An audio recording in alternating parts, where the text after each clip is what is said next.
Je suis Julie Contant, j'ai 37 ans. Je fais une maîtrise en anthropologie et je m'intéresse aux expériences dites paroxystiques qui contribuent au changement de rapport au monde. C'est une quête de vérité quelque part. Se dire, ok, si entre ce que je sens et ce qu'on me présente comme étant le réel, je sens une dichotomie, c'est s'écouter, c'est se choisir, arriver à se dire, avoir le courage finalement de sortir de la vision dominante. Et ouais, ça prend un peu de courage quand même. Parce que derrière tout ça, c'est une quête identitaire aussi. Et être capable de lâcher prise pour aller au-delà de l'identité qu'on croit être nôtre.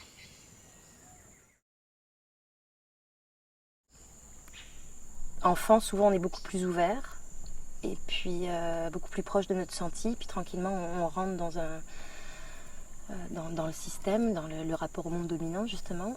Mais certaines personnes vont continuer de porter en elles cette espèce de malaise. En disant, entre ce que je sens et ce qu'on me présente comme étant le réel, il y a une différence. Ensuite, les crises de la vie qu'on ramène, qu'on va vivre, qu'on va être amené à vivre, ces différentes crises, pour sortir du malaise, finalement, vont te pousser à trouver des réponses autres.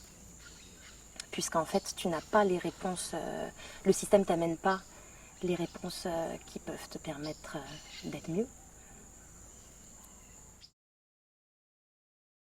Pour moi, le principal obstacle, ce sont les peurs.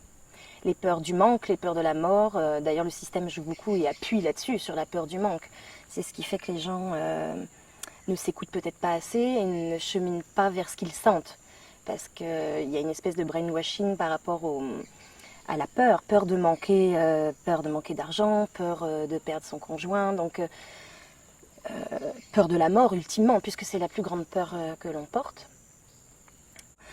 Peur de perdre l'approbation sociale en sortant justement du courant dominant.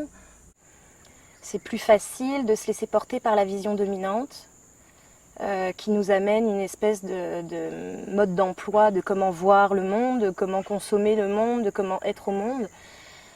Donc c'est peut-être aussi plus facile de se laisser porter par ce canevas tout fait. Peur de l'inconnu peut-être aussi. Donc je pense que la volonté est très importante. Quel que soit d'où tu pars, on a tous ce même outil qui est vouloir le changement. Mais je pense qu'on a aussi besoin de modèles sociaux, d'autorisation sociale. Donc à partir du moment où moi je change, en verbalisant ces changements, en les incarnant avec les autres, on fournit une autorisation sociale aussi. À partir du moment où peut-être où on va être un certain nombre d'individus à avoir changé, peut-être, là on ramène à Jung, à l'inconscient collectif, mais peut-être qu'à un certain moment on va être assez nombreux à avoir changé pour qu'il y ait un changement collectif qui s'opère avec peut-être beaucoup moins de violence. Plus on va être nombreux à avoir changé individuellement, moins, je crois, on rencontrera de résistance globale.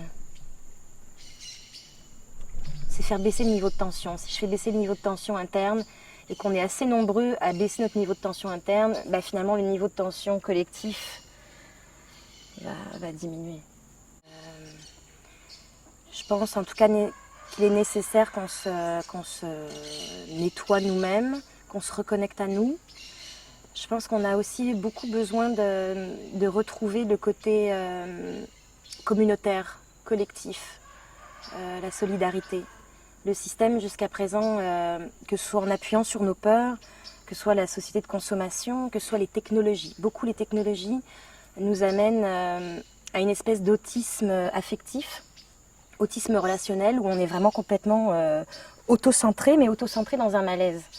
Et à partir de là, on est coupé. Or, si on partage l'éducation et la parentalité d'un point de vue collectif, tout est fluide et naturel. Donc, c'est sortir se désisoler et reconnecter. Changement.